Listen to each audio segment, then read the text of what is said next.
G'day everyone. We're right on 3:30. If we go, we'll get going. I'm Danny Wayne. I'm on our executive team, particularly on the tech committee, and welcome you all here for what is usually regarded at the conference as the graveyard session. But and we always have really good presenters at this session just to keep everyone interested. And I know from experience with Tammy that she's a great performer to the FinPro group, a FinPro member. I think she's still a FinPro member, and welcome Craig too. I might just do a couple of intros here before we get Craig and Tammy on. And I can hear a bit of background noise, so I just ask you to turn your microphones off, and we'll get going. So just as introduction, of course, you know we're here that's a bit of a reflection on what's happened in the last 12 months. And I know Tammy was here last year down at Cape Schanck and telling us what she thought was going to happen in the next 12 months. But I know for a start she didn't pick a pandemic at all, so we'll have to quiz her on that, why she didn't pick that one. Bad call, Tammy. But anyway, look, we'll have a bit of a range of questions. And just by way of introduction, and with Tammy, so those who were in last year be well familiar with her. She joined Yarra Ranges Council as CEO in 2019, so we're going to be great to get a good perspective a year and a bit into the job. She's a passionate and values-based leader with 25 years experience, an accomplished leader. She's two decades working in local government, brings a wealth of experience from a time in regional, rural, interface growth and metro councils. A strategic and results-oriented leader who enjoys forging enduring relationships with the organisation, community and stakeholders. Tammy has successfully held a number of exec and senior leadership roles, as well as non-executive roles. And prior to joining Yarra Ranges, held the position of interim CEO, Director of Corporate Services and Director of Strategic Development at Hobsons Bay. An accountant by trade, Tammy is a qualified CPA, holds a degree in commerce, a master's in org development, and is a graduate of the Australian Institute of Company Directors. Now, before we talk to Tammy and Craig too, I'll just give a bit of background to Craig and welcome Craig to, I think this might be Craig's first FinPro conference, or at least certainly as a presenter. So a bit of background, Craig joined the City of Greater Bendigo in October 2005, and prior to that was the CEO of Loddon Shire back here from 1997 to 2005. So over 25 years experience working in the local government sector. He has a Bachelor of Business in Local Government, which is the same degree I've got, Craig, so congratulations, a great alumni. Old RMIT, it was RMIT, wasn't it, Craig? Which is the old town clerk's course. So, and also a Master of Business Administration. And reading a bit of a bio that I picked up off the net, Craig said, a love for numbers, but preferred being active over studying, same as me at university. His enthusiasm to be involved in the community and create change is a clear path into the local government sector.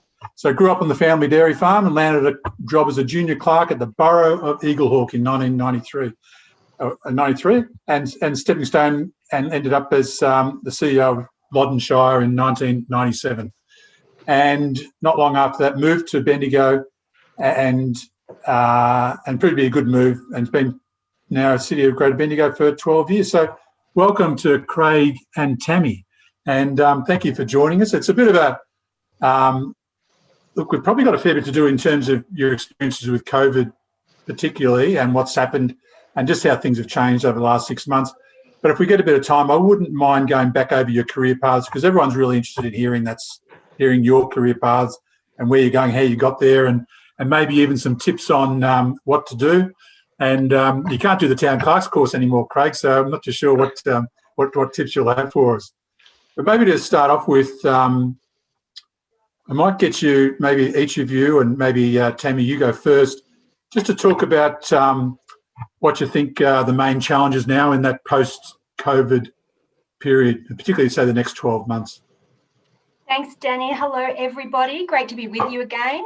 Didn't realise the dress code required a tie there, young Danny. I think you did put us on the graveyard shift before happy hour and a long weekend. So, Craig, I think we may need to take that up with Gab and Dan next week.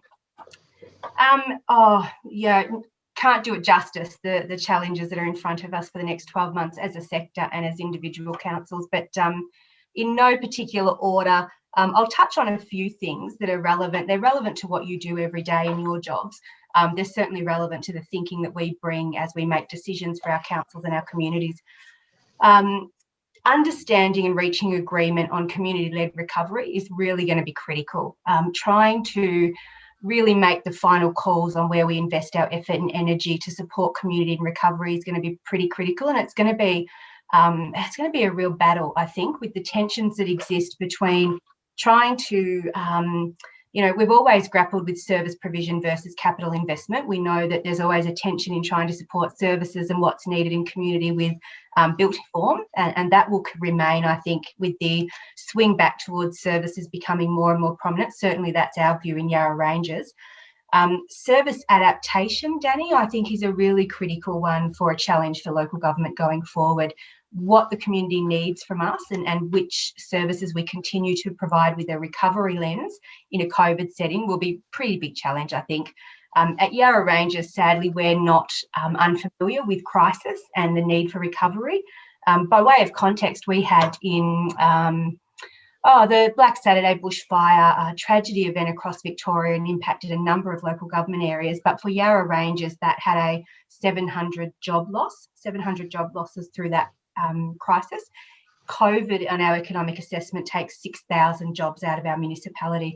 So for us, that community-led recovery is a really big piece, and adapting our services. And I love all our deliverables in local government, but it's a tough call when we have to say to some of our teams, those things aren't as important as they were a year ago, and we're going to stop some of that work and we're going to reprioritise other service deliveries.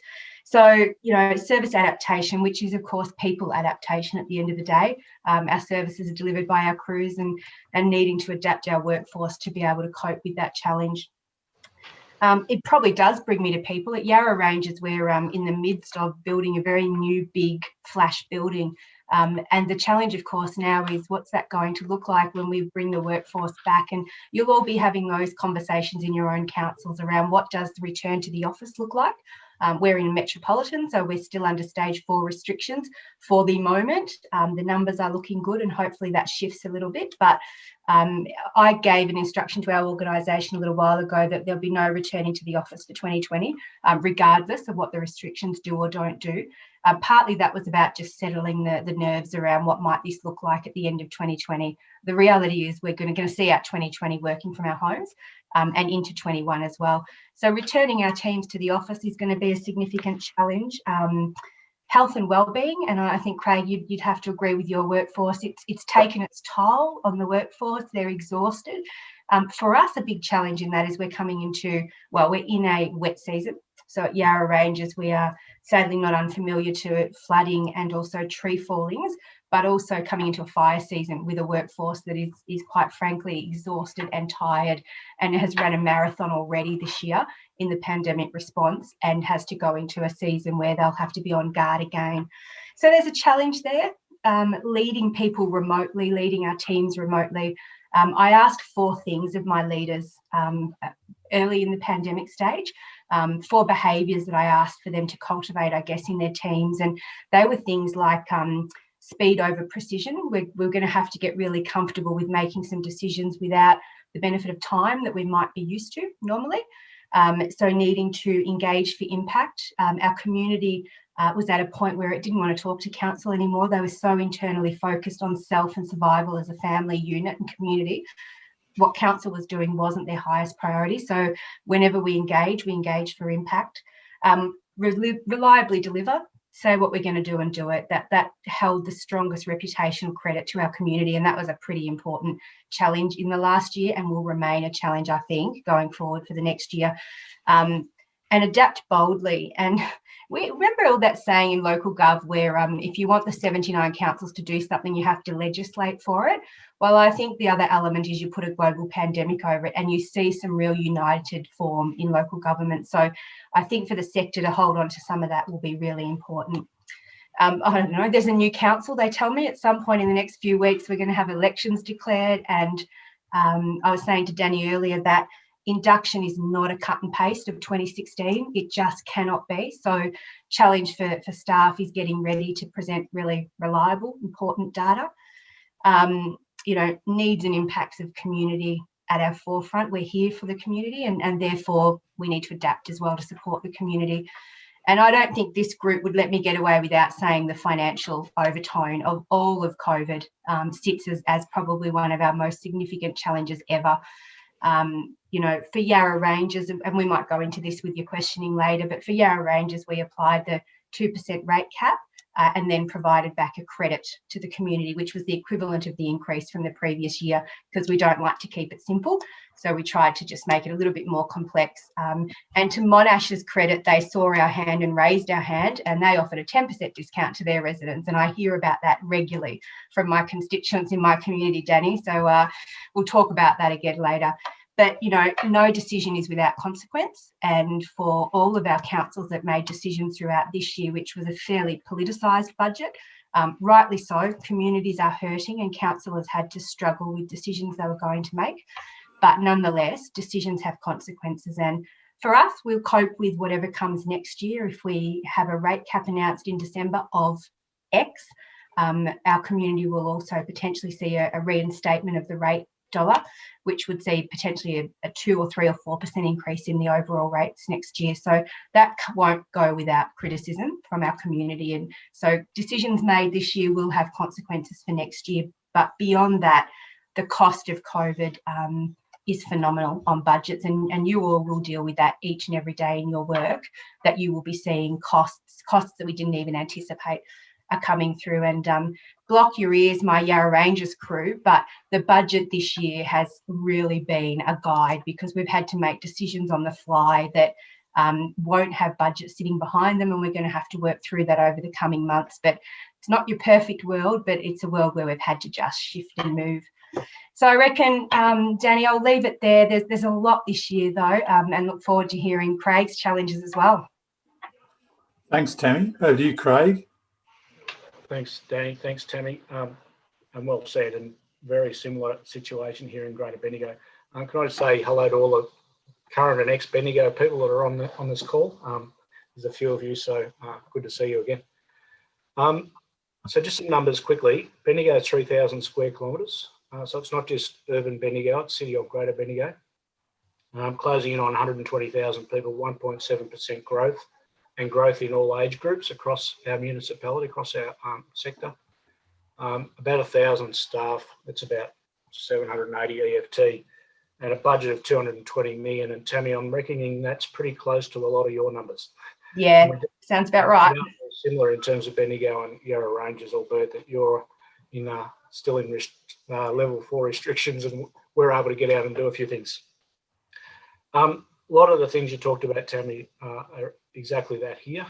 I think that there's a real challenge. We'll start with organisation first.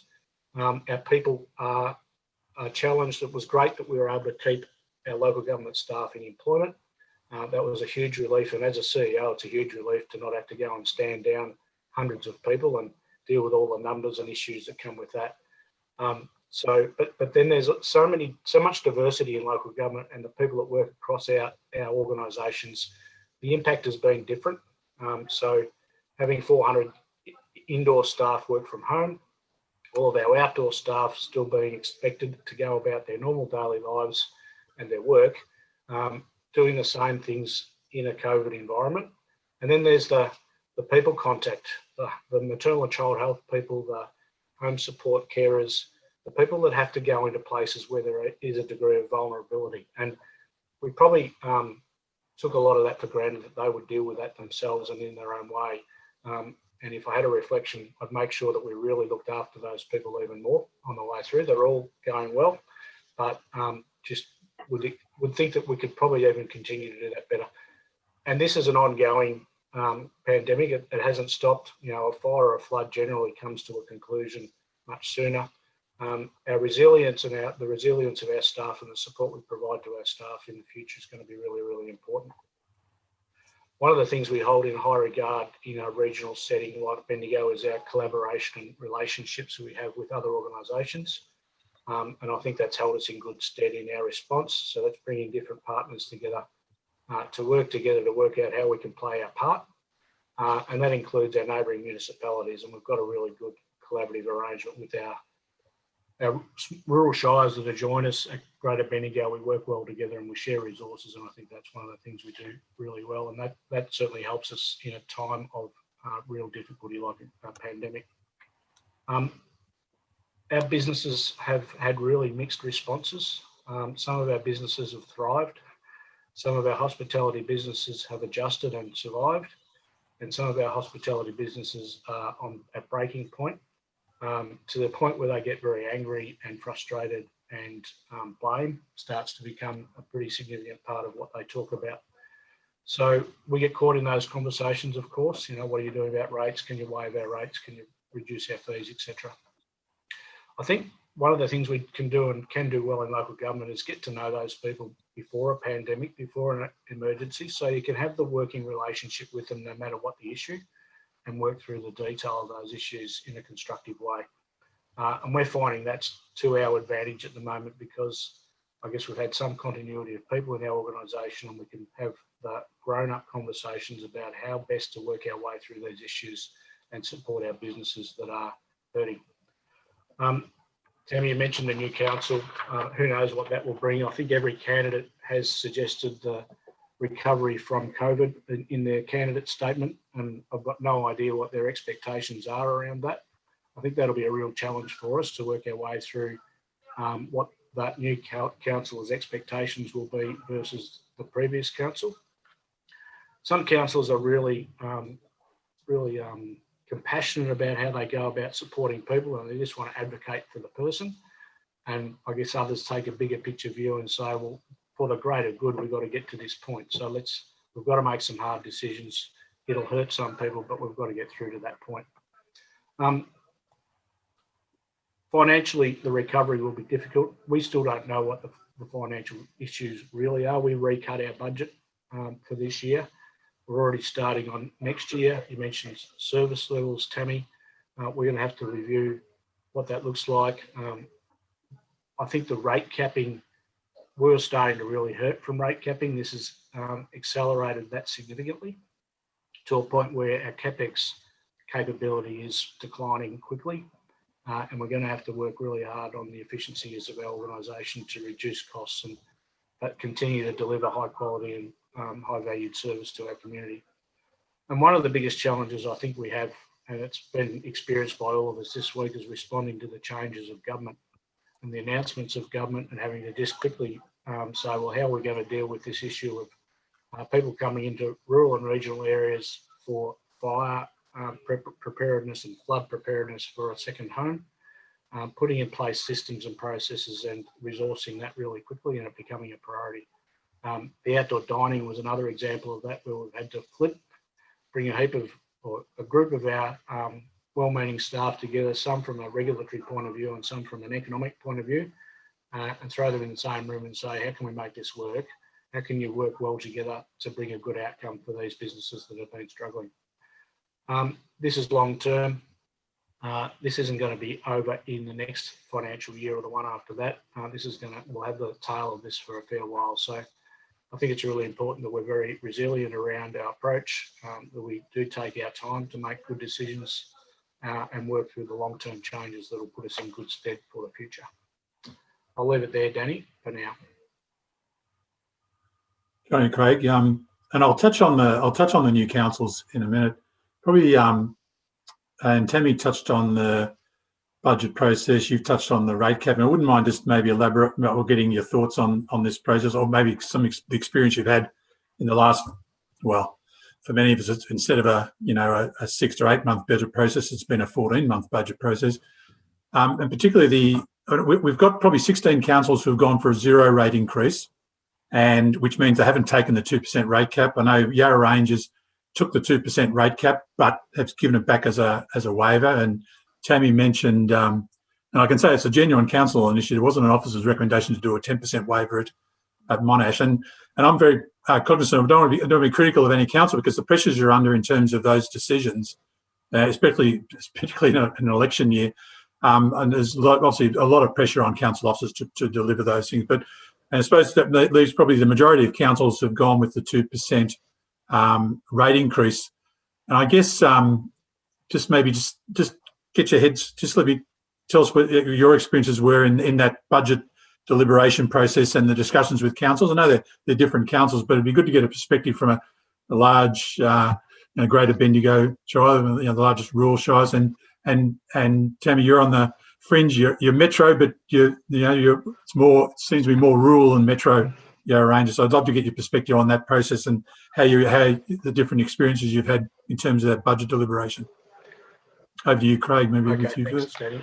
So we start our budget at the start of the financial year, effectively. It only takes a full year for us to work our way through. We were well advanced in our budget development in March. We then started to realise what the implications might be as we were moving through that April-May period, and put it on hold and said, hang on a minute, we better understand this first. We still went with a 2% rate increase. There was a lengthy discussion with the councillors about particularly the financial implications if they didn't do it over a long period of time. The 10-year forecast of the 2% accumulating over 10 years is really significant. Think about the impact that will have on future capex and future ability to deliver services to the community. So it was trying to get the councillors to think not just about today, but about the long-term implications of their decisions. We certainly had councillors that wanted a zero rate increase. We have a couple of councillors who voted against the budget every year because they want a zero rate increase. But the majority, I think, come with the view of the greater good and the long-term thinking about what's best for our whole municipality, not just those businesses that are hurting. We did apply quite a number of fee relief, local laws, permits and so on. We waived those significantly, but we haven't provided rate waiver. We've provided rate deferral through to where it can be demonstrated a need through to June 30 next year. But we haven't waived any rates at this point in time. Our hospitality sectors, and which includes hotels and motels particularly, have put pretty strong cases to us to say they haven't been able to operate for up to 6 months. Surely they should get at least a rate reduction. We're still working our way through that, but we thought it was best to have a process in place that we could consider it in good time rather than make impulse decisions at the time. So considered view, we looked at a lot of our businesses and worked out who is actually paying the rates, who's hurting and who's paying the rates. And there was a fair bit of difference between those scenarios as we played out across the different scales of our business and the different types of business. So we still haven't landed that, Danny, in terms of a waiver or a fee relief, a rate relief for some businesses. But we know as soon as someone does it, it's a comparison across the sector. We continue to tell the councils, or educate them that they need to make the decisions that they think are best for our people. We can look at what happens across the state, but it's really important to focus on the needs of this community. So we're in that position right now. We're predicting low growth in rates over the next years through the ESC rate cap, and that's going to hurt us enough, let alone giving money back to the community. And I guess we've tried to support other things like investing in future events and things when we get to get back to some level of normality in a community environment. We want to have the resources that we put into bringing normality back into the community. And Tammy? Yeah, thanks, Danny. I think you're right, Craig. There's all different points of view and localised context to put into it. I don't think there's a right or a wrong. The debate that happened around the Yarra Ranges table, and we were late in putting our budget out because it just kept going circular motion for all considerations. But and it was hard to argue against some of the logic of 0%. It's a very emotive, and the language used around our debate table was, it's just the right thing to do. The community's hurting. So there was very strong recognition financially. It's not a smart thing to do. It's a short-term decision for a long-term consequence. However, the community, the political pressure that came to bear on the councillors is making this call was very much about what's the right thing to do for our community. So the balance and the tension where we ultimately landed was the development of about a $10 million package, and that included a $3.3 million rebate back to our residents. So that effectively meant people didn't pay any more than they paid last year. So it was a greater give back than 2%. Our 2% would have equaled about 2.5 mil. But because you've got to adjust for obviously properties that go down in value and the like, it was a $3.3 million decision to put a rebate in. Bit different, and took me a bit of mind work to get my head around what does this do and what does it look like.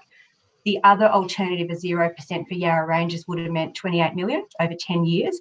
And that long-term impact for a short-term decision would have heavily jarred how much money and investment we could make into the community from a recovery sense in years to come. Like you, Craig, this is years in the making. This, you know, for the life of our SRPs, this COVID recovery will be in there for the next 4+ years. So ultimately, the conversation circled around what's the right thing to do for today's community and also for tomorrow's. But the political pressure was strong. So it can't be with judgment that councils did or didn't pass on a 2% rate rise. Or some sort of credit of some description. I think all of us across the sector probably heightened our hardship provisions, made access to those a little bit easier, waived a huge amount of fees. I think, Craig, you mentioned you haven't got your handle on it either. The cost of COVID is just phenomenal. And while I can say at the setting of a budget, we put a $10 million ring around it and had some buckets of money of $4 million recovery funds and things like that, the true cost is probably up to about 15 to 16 million so far this year and still going. So I think the context of setting budgets in local gov just got a whole lot more complex. They were already complex, but for accountants in the room trying to wrap your head around, trying to make it very real and in the black and white lines that you normally deliver a budget, for the likes of Craig and I sitting in the room, we can't operate like that because the decisions we're making are very fluid. And that's where we look for our finance folk to help us with trusted advice on how can we make things work. And that's where all of you kick into play, that setting of a budget is through the work that you've all done in your councils. So, yeah, Danny, a tough one, probably the toughest I've seen in my odd time in local gov. And the struggle for councillors. There are councillors that will always just say no rate rise. I'm just diametrically opposed to imposing that on a community for whatever reason. That's their view. But this one was a really emotive struggle, and what's the right thing to do and what's the consequences of us doing this, and are we going to be responsible for pushing somebody over the edge because they get a bill in August that's going to hit hard. So it was a tough decision, but not without consequence and not without deep consideration. The messaging around it is really tough for a community to understand. Every year is tough to communicate budget messaging, but this was particularly hard on the council laws that were at the front of it and running right into an election time as well. So a bit of a perfect storm, I think, this year. Thanks, Tammy. And while we're on it, and I'll try and I know I've got a range of questions that they'll often all come back to COVID and how we react. And I think I was thinking today that we're only about 6 weeks away from the minister announcing the next rate cap, and I know there's going to be a lot of pressure politically to probably have a reduced rate. We've probably, in hindsight, we've probably had the benefit that he's stuck. The various ministers, and we've had about 5, I think, in that time, have at least stuck to a formula of going with CPI. So unfortunately, this year we're going to be looking at a very, very low CPI figure. And that's going to be a bit of a backhander for us because most councils are tied to, particularly EBAs. So nearly half your costs are actually tied to an EBA, and yet we could have a political decision about reducing rates by reducing the cap. There's also a question come up that's been sent asking about the impact on capital works, and I know quite often the capital works is the balancing item when it comes to reductions in revenues or funding. Has that affected both of you? And I wouldn't mind your views on that. And I'm just wondering whether we might have missed the boat because of our late budgets about lobbying with the ESC about what the next increase will be too. Sorry, it's a bit of a long-winded thing, but I wouldn't mind your views on those. Maybe Craig can I make first. a comment firstly? I've heard the Treasurer say a few times when asked about levels of support for local government, the State Treasurer say that local government's got to do its fair share of the heavy lifting. And that's okay to say. And we have some capacity to do that and to support our communities in the best way we think we can. The state will go into a huge amount of debt here, and then they'll find their way out of it because they're not in a rate capped environment, but we are. Our challenges will be that we won't be able to look for new ways or different, or perhaps even increasing our rates to recover over time. I wouldn't mind going into debt further now if I knew I could find my way out of it over the next 3, 4 or 5 years when things start to tidy up. But that's going to be a real challenge for us, I think, is to be able to play that part. At Bendigo, we put a fair bit of effort into our renewable capex and make sure that we try and do our best to hold that line throughout the budgeting process. The councillors like to play in that space a little bit.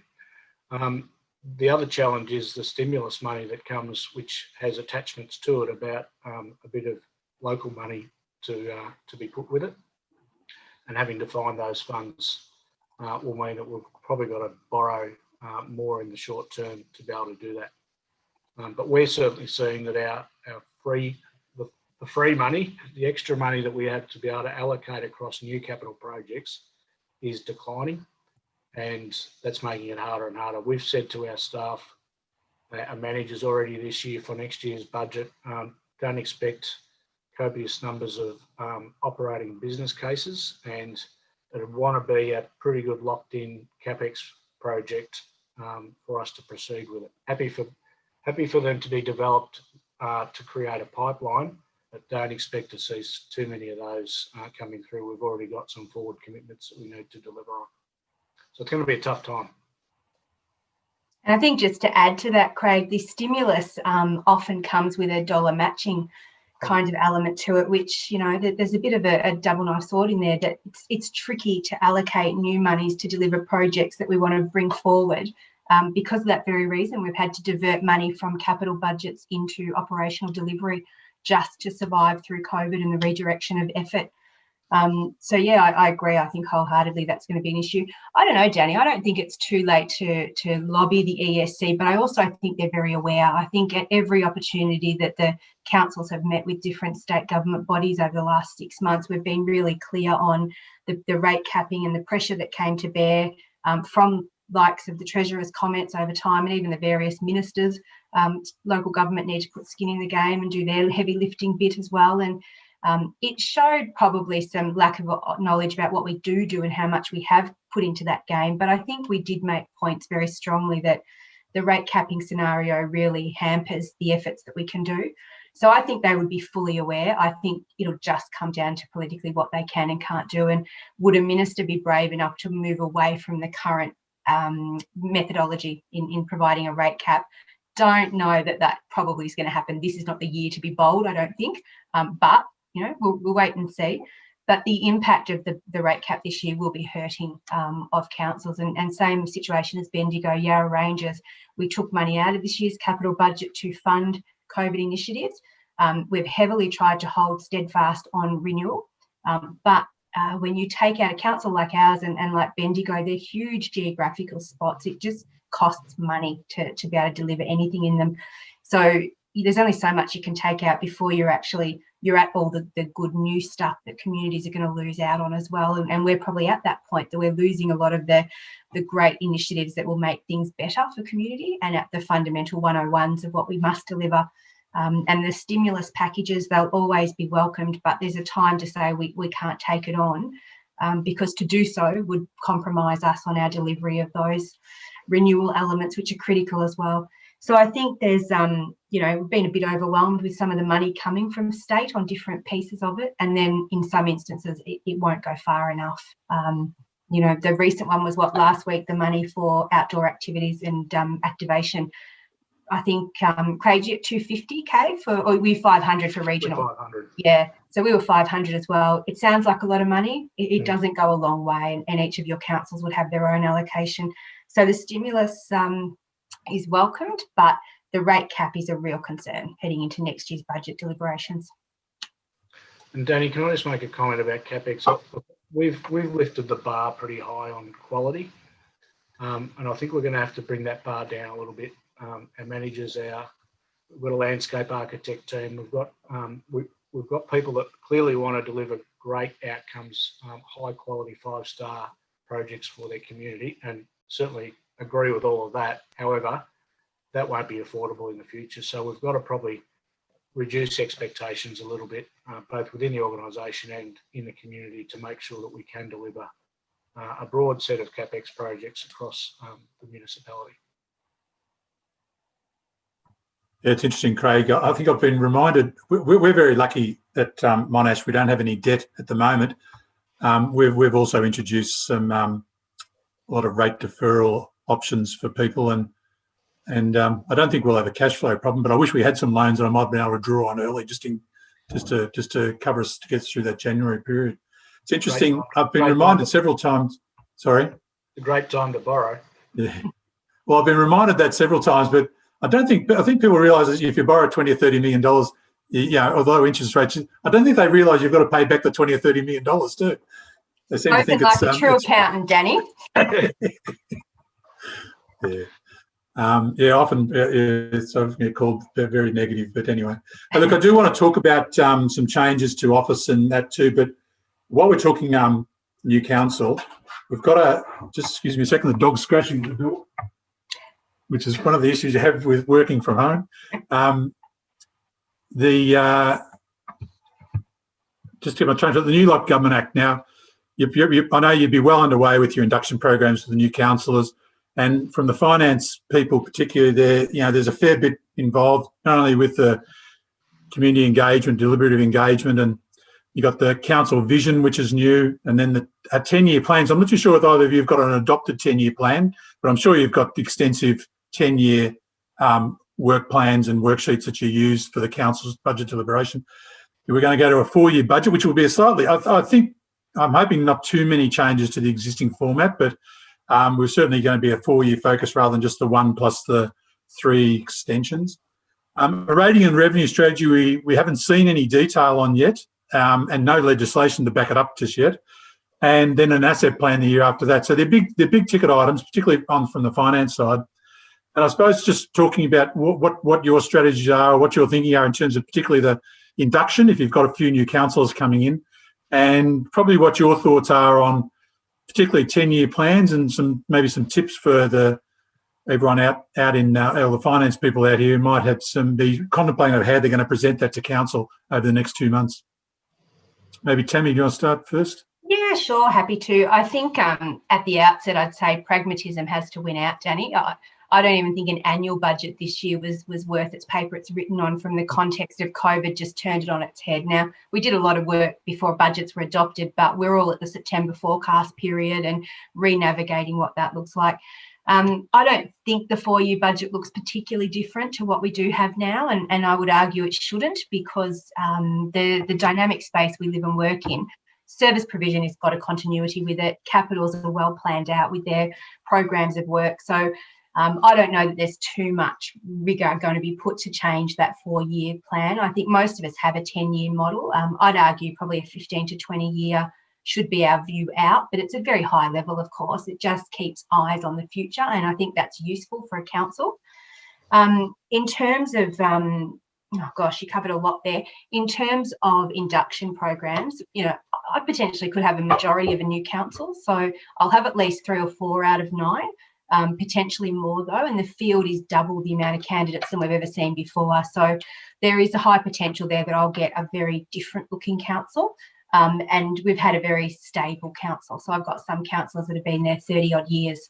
And I said farewell to a few this week that have been there 15 and 12 and 20 years and things like that. So there'll be new faces with fresh ideas, and inducting a new group of councillors is going to take a bit more considered thought, I think, because they'll come in with very clear views on what they need to quickly touch base on, and it just may be they're unaware of the range of other things that, and we've seen this time and time again in elections, that they're just not familiar. They don't have visibility of the things that we do as a council.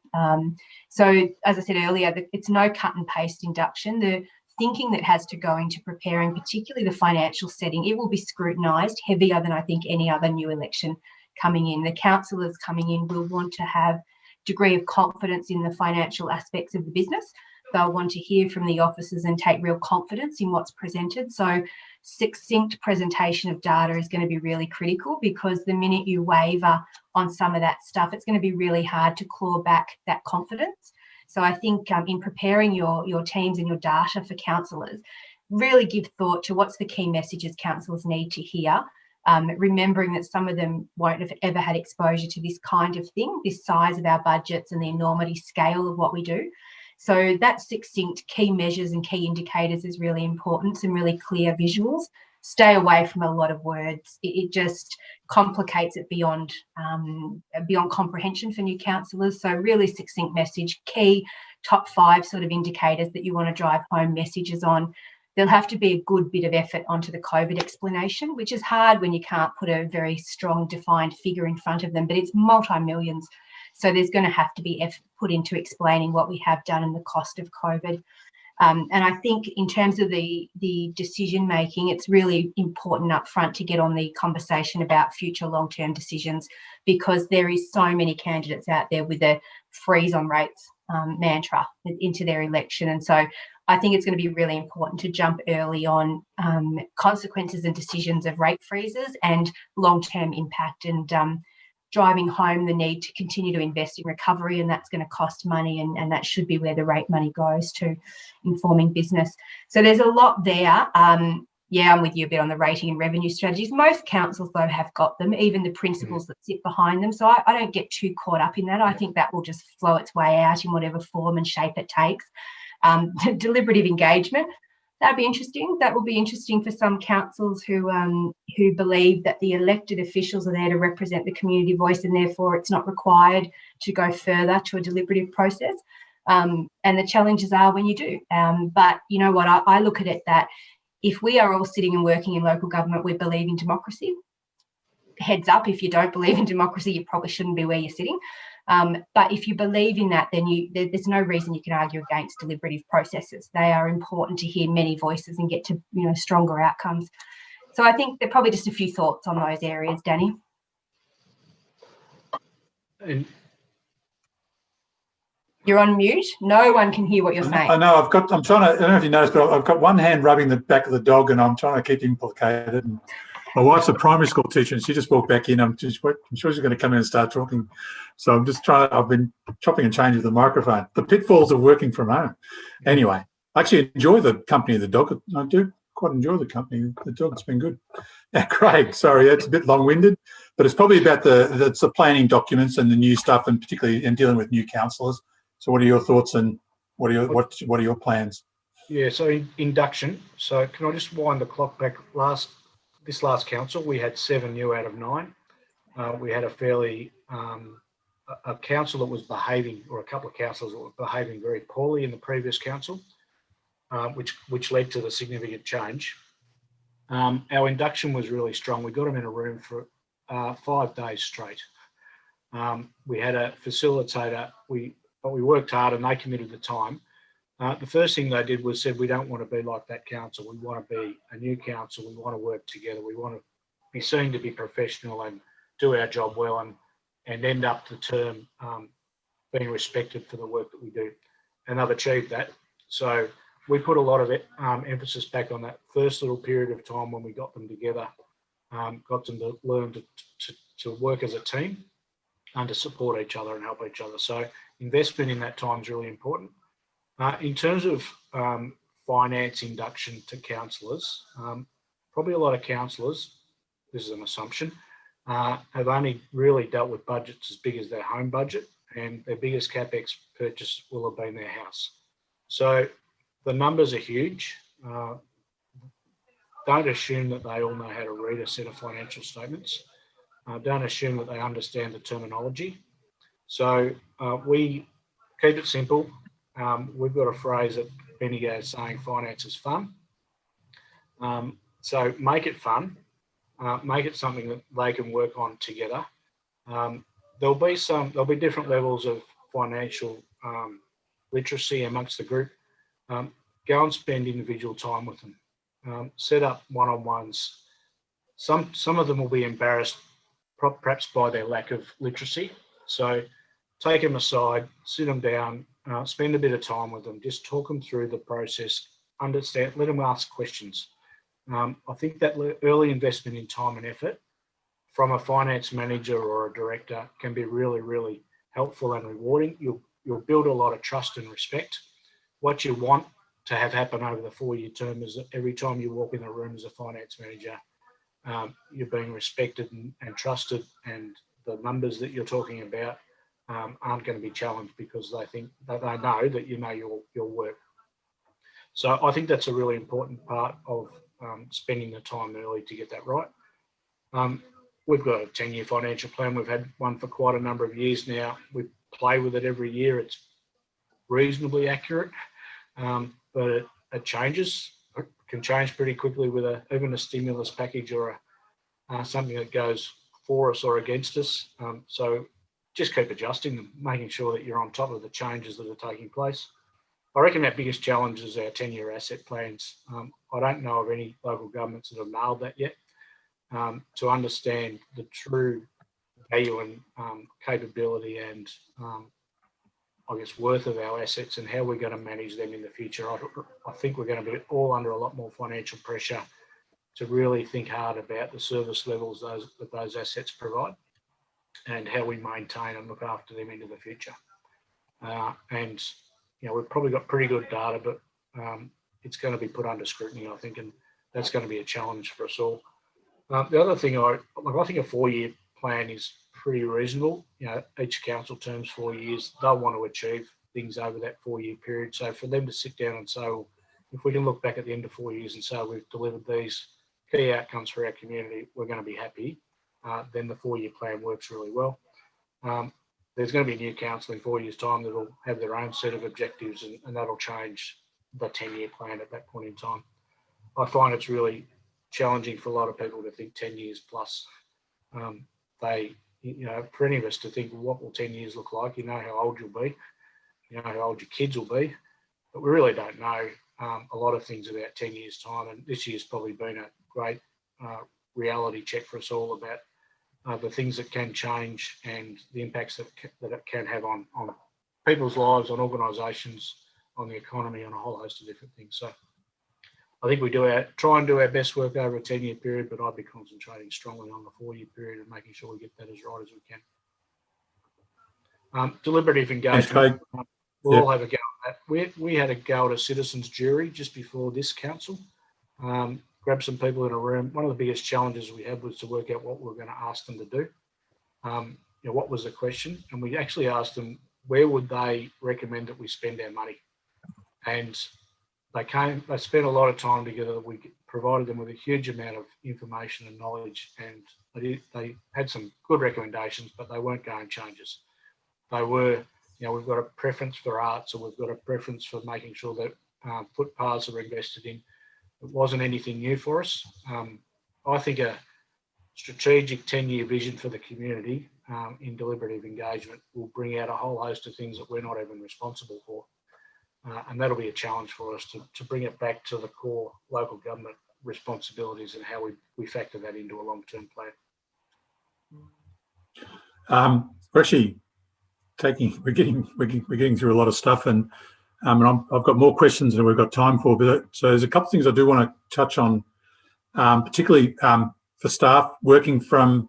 You're both experiencing work from home. I'm honestly, being in Melbourne's a bit, I'm not too sure how things are going up in Bendigo, Craig, in terms of the work from home regime, whether you've still got people in the office or not. But I know with Rangers, mostly staff are working from home where they can. What do you think is going to be the new normal? And I'm thinking maybe in the next 6 months, maybe not in 2 years' time, but what's going to be the new normal? What are you discussing with your teams in terms of getting people back into the office and what you think will happen? So just quickly, our guidance is still the Premier's, if you can work from home, work from home. So we're still applying that methodology to our indoor staff.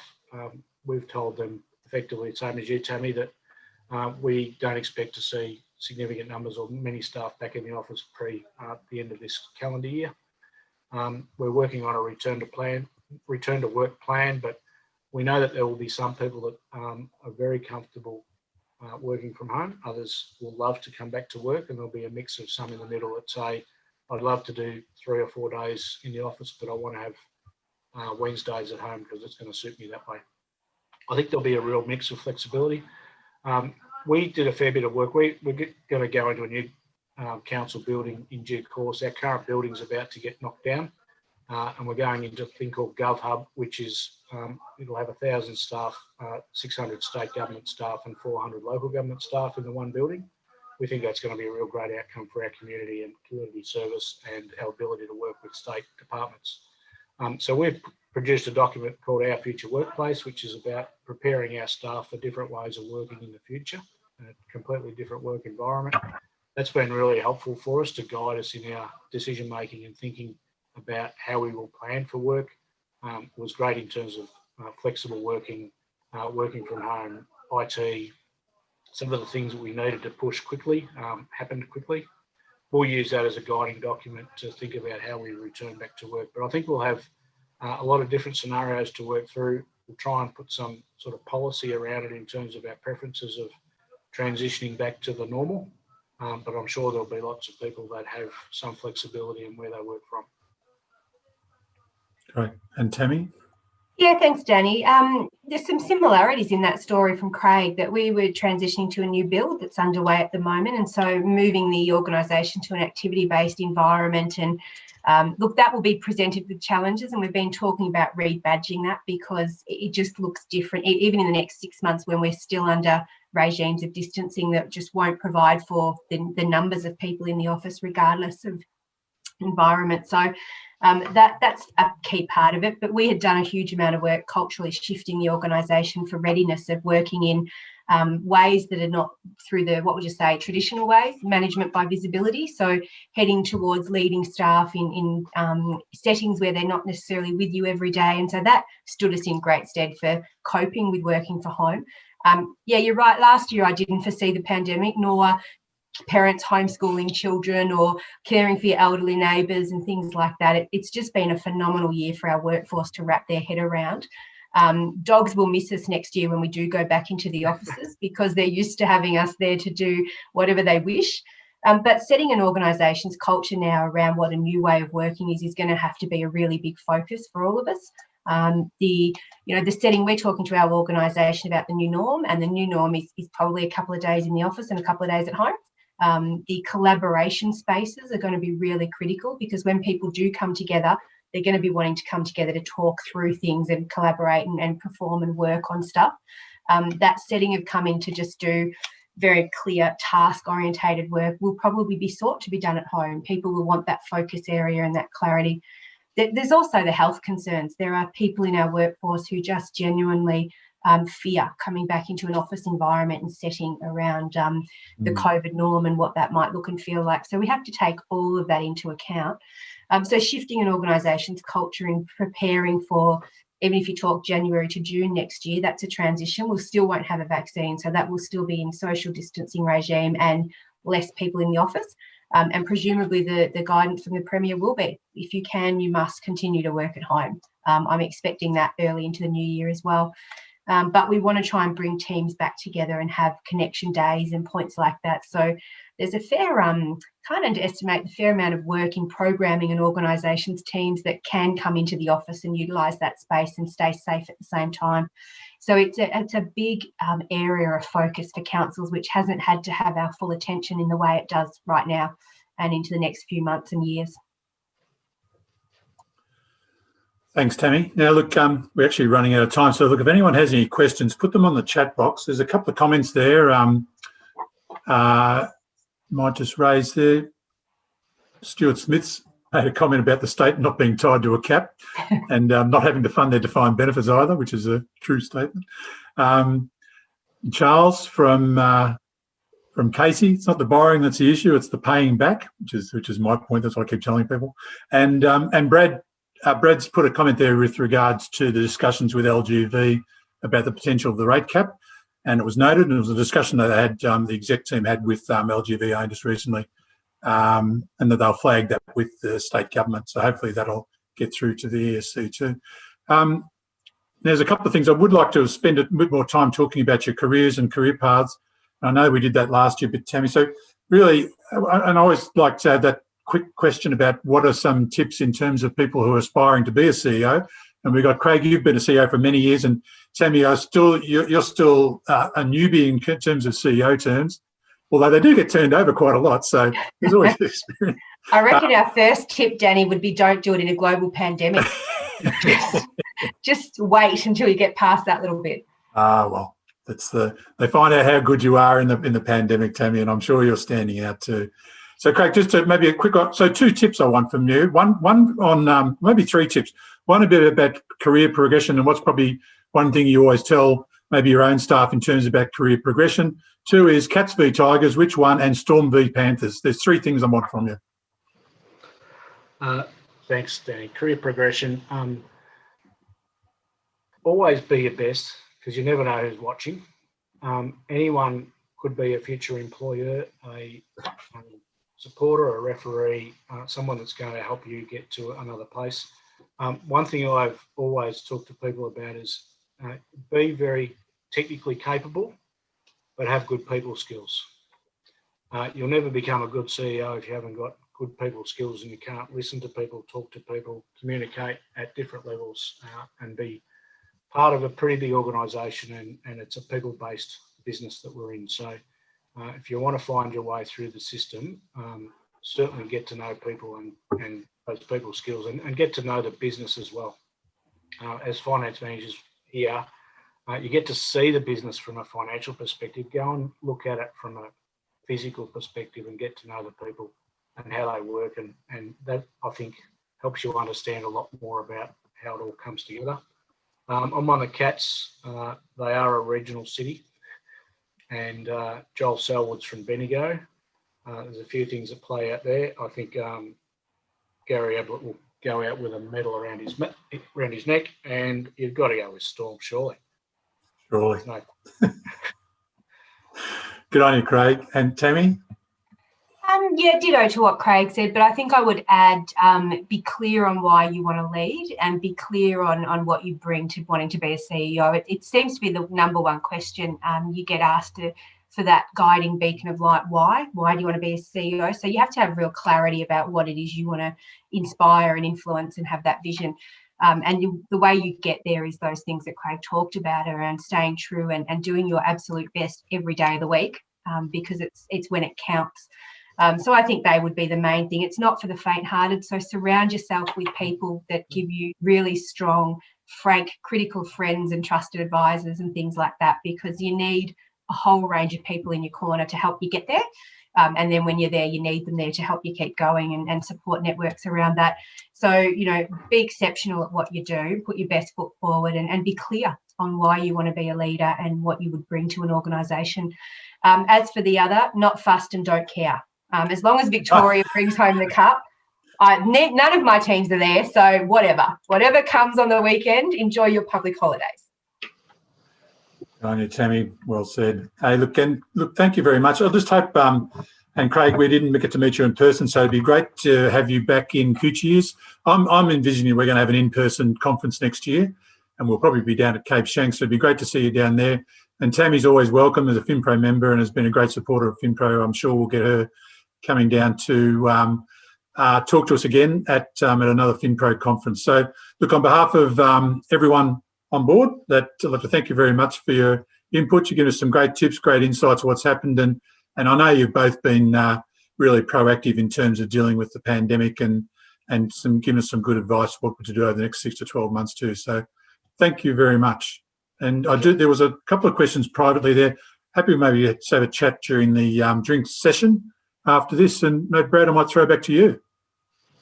Thanks, Danny, and thank you to Craig and Tammy, a couple of familiar faces. Did the FinPro Leadership workshop program with Tammy a number of years ago now, and look at her at Star Rise, and spent a fair bit of time at City Rad Bendigo under Craig's leadership. So appreciate your 2 insights and spending some time with our FinPro members today. So thank you.